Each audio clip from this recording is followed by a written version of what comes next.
Do you believe dry bones can live again? Ezekiel stood in that valley, surrounded by scattered, lifeless bones, bones so dry they seemed beyond hope. And God asked him, "Can these bones live?" That's the same question God is asking the church today. We walk into congregations filled with activity, programs, and music. But no breath, no spirit, no life. We've gotten used to it. We've accepted the normalcy of dryness.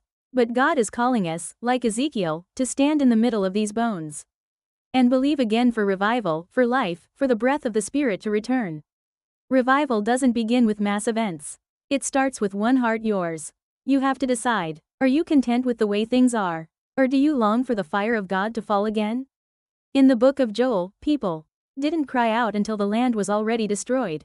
Must we wait for ruin before we seek His face? God is waiting for those who will say, "Start with me." He wants to move in your heart. Shake the bones, breathe His Spirit into your church, your home, your soul. I remember how my own eyes were opened not by great teaching, but by seeing Christians secretly plotting against one another. It broke me. How could believers, people who spoke of grace, act with such coldness and manipulation?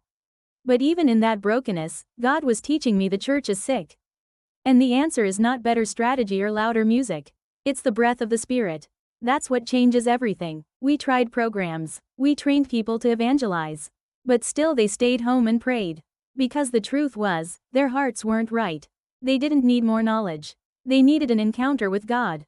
And when we got desperate enough to pray for weeks, for months, God showed up. The meetings grew, not because of advertising, but because His Spirit stirred hearts. People wept under conviction, not because of eloquent sermons, but because the Spirit cut deep.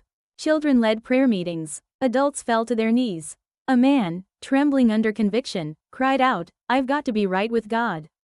Even if I lose everything." That is the Spirit at work.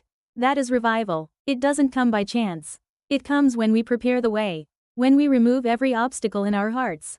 When we cry out like Habakkuk, "O Lord, revive your work in the midst of the years." Do you want that? Are you willing to be searched, exposed, refined? God is not looking for perfect vessels. He's looking for broken ones willing to be filled again. Will you be the one who kneels at the end of every pew, praying for the breath of God to fall on every person who will sit there? Will you be the one who says, "Lord, revive the gift in me"? Because, if even one heart truly turns, it can spark 1,000. So I ask again, can these bones live? Yes, but only if we preach to them. Only if we pray for breath. Only if we believe the Spirit can come again. Not someday, but today, right now. Let the revival begin in you.